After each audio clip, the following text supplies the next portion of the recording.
दोस्तों, जैसा कि आप सभी जानते हैं कि एक आईपीएस ऑफिसर का पोस्ट काफ़ी ज़्यादा पावरफुल होता है और अगर आप इस मुकाम तक पहुंच जाते हैं तो आपको गवर्नमेंट के द्वारा काफ़ी ज़्यादा बेहतरीन फैसिलिटीज़ प्रोवाइड की जाती है।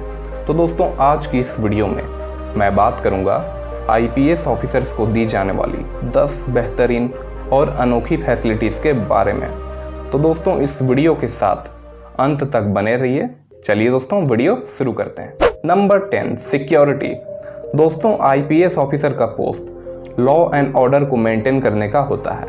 इसके अलावा आईपीएस ऑफिसर महीने में सैकड़ों लोगों को विभिन्न आपराधिक गतिविधियों के कारण गिरफ्तार करते हैं, इसलिए अपराधियों द्वारा बदला लेने की संभावना अधिक होती है।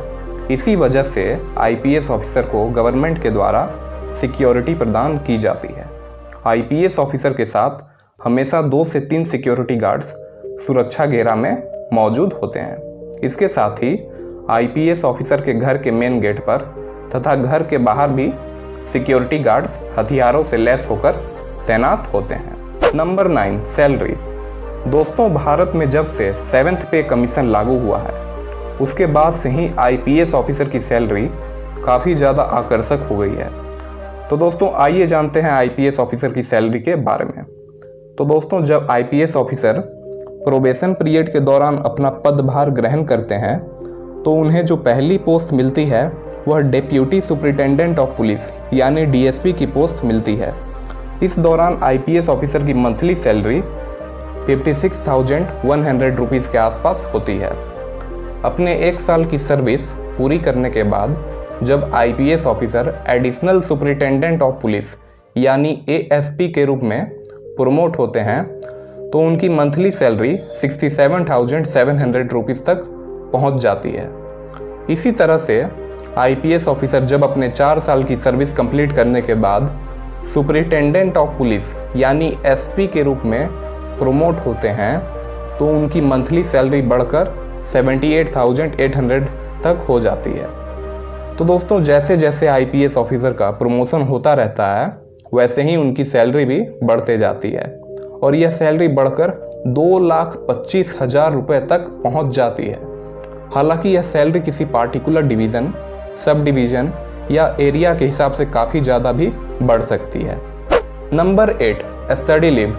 दोस्तों, यदि कोई आईपीएस ऑफिसर अपने आगे की पढ़ाई को जारी रखते हुए विदेश से उच्च शिक्षा ग्रहण करना चाहता है तो गवर्नमेंट के द्वारा आईपीएस ऑफिसर को आईएएस ऑफिसर के तरह ही स्टडी लीव दिया जाता है। साथ ही साथ आईपीएस ऑफिसर की पूरी पढ़ाई, विदेश में रहने खाने के खर्चे आदि सरकार ही उठाती है। हालांकि आईपीएस ऑफिसर्स को मैक्सिमम 2 साल तक की ही स्टडी लीव दी जाती है। Number 7, unofficial benefits. दोस्तों, एक आईपीएस ऑफिसर को विभिन्न तरह के पार्टीज, फंक्शंस और कॉन्सर्ट में मुख्य अतिथि के रूप में आमंत्रित किया जाता है। इसके अलावा आईपीएस ऑफिसर्स जिस भी जिले में पोस्टेड होते हैं, अगर वहां पर नेशनल लेवल का क्रिकेट मैच होने वाला है तो आईपीएस ऑफिसर्स को वीवीआईपी पासेस भी मिलते हैं क्रिकेट मैच देखने के लिए। तो दोस्तों, इस तरह से आईपीएस ऑफिसर को ऑफिशियल बेनिफिट्स के साथ कई तरह की अनऑफिशियल बेनिफिट्स भी मिलती है। Number 6, official trips. दोस्तों, एक आईपीएस ऑफिसर को आधिकारिक यात्रा के दौरान मुफ्त में हवाई यात्रा करने की अनुमति होती है। इसके अलावा आईपीएस ऑफिसर को सड़क मार्ग से यात्रा करने पर रास्ते में पड़ने वाले टोल प्लाजा के टोल टैक्सेस में भी छूट मिलती है। उन्हें किसी भी प्रकार का टोल टैक्स नहीं भरना पड़ता है। इसके अलावा आईपीएस ऑफिसर को आधिकारिक यात्रा के दौरान ट्रेन की भी फर्स्ट क्लास श्रेणी में मुफ्त में यात्रा करने की छूट होती है। एक बात और दोस्तों, अगर आप इस चैनल पर नए हैं तो चैनल को सब्सक्राइब करके बेल आइकन को प्रेस कर लें ऐसी ही नॉलेजेबल वीडियो सबसे पहले देखने के लिए। Number 5, subsidised electricity and telephone facilities.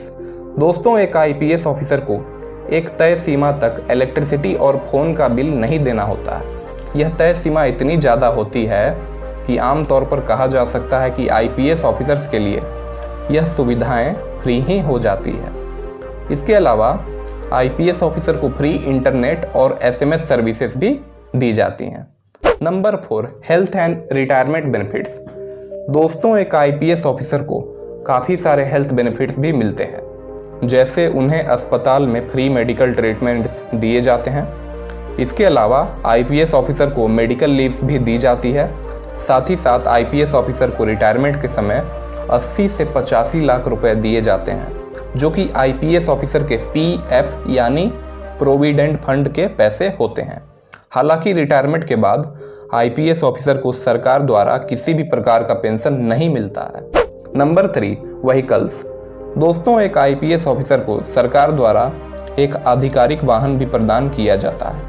इसके अलावा आईपीएस ऑफिसर को वाहन के साथ कांस्टेबल के रूप में एक ड्राइवर और एक बॉडीगार्ड भी दिया जाता है। इसके साथ ही आईपीएस ऑफिसर के वाहन का मेंटेनेंस, पेट्रोल डीजल आदि का खर्च सरकार ही उठाती है। हालांकि आईपीएस ऑफिसर को अपने वाहन पर किसी भी तरह की बत्ती लगाने की अनुमति नहीं होती है, क्योंकि जैसा कि आप सभी जानते ही होंगे, साल 2017 में केंद्र सरकार ने एक फैसला जारी किया था, जिसके तहत वीआईपी वीवीआईपी के लाल, पीली और नीली बत्ती के उपयोग पर भारत में पूरी तरह से प्रतिबंध लगा दिया गया था। हालांकि तमिलनाडु और वेस्ट बंगाल गवर्नमेंट द्वारा इस नियम में संशोधन करते हुए इन राज्य सरकारों ने अपने यहाँ सिर्फ नीली बत्ती का उपयोग जारी रखा। तो दोस्तों, इस तरह से पूरे भारत में केवल तमिलनाडु और वेस्ट बंगाल ही ऐसे 2 राज्य हैं जहां आईपीएस ऑफिसर अपने वाहन पर फ्लैशर के साथ नीली बत्ती का उपयोग कर सकते हैं। Number 2, official passport. दोस्तों, एक आईपीएस ऑफिसर को नॉर्मल पासपोर्ट के साथ साथ एक स्पेशल तरह का भी पासपोर्ट इशू किया जाता है, जो कि व्हाइट कलर में होता है। इस पासपोर्ट के जरिए आईपीएस ऑफिसर को एयरपोर्ट पर तलाशी से छूट मिलती है। इसके अलावा इस पासपोर्ट के जरिए आईपीएस ऑफिसर जिस भी कंट्री के आधिकारिक दौरों पर होते हैं, वहां उन्हें गेस्ट की तरह ट्रीट किया जाता है। Number 1, residential facilities. दोस्तों, एक आईपीएस ऑफिसर को सरकार द्वारा वीवीआईपी क्षेत्र में सुंदर सा सरकारी आवास भी आवंटित किया जाता है। जब आईपीएस ऑफिसर डिस्ट्रिक्ट एसपी के रूप में पोस्टेड होते हैं, तो उनका घर तथा ऑफिस एक ही बिल्डिंग में होता है। इसके अलावा आईपीएस ऑफिसर को दिया जाने वाला बंगला काफी बड़ा होता है। साथ ही साथ आईपीएस ऑफिसर को बागवान, रसोईया, गृह सहायक भी दिया जाता है इस बड़े से घर के साथ। इसके अलावा आईपीएस ऑफिसर चाहें तो खुद का घर भी खरीद सकते हैं। इसके लिए आईपीएस ऑफिसर को आईएएस ऑफिसर के तरह ही काफ़ी कम इंटरेस्ट पर बैंक से लोन भी मिल जाता है। तो दोस्तों, इतनी सारी बेहतरीन फैसिलिटीज आईपीएस ऑफिसर्स को प्रदान की जाती है। तो दोस्तों, आज के लिए इतना ही। तब तक के लिए जय हिंद, वंदे मातरम।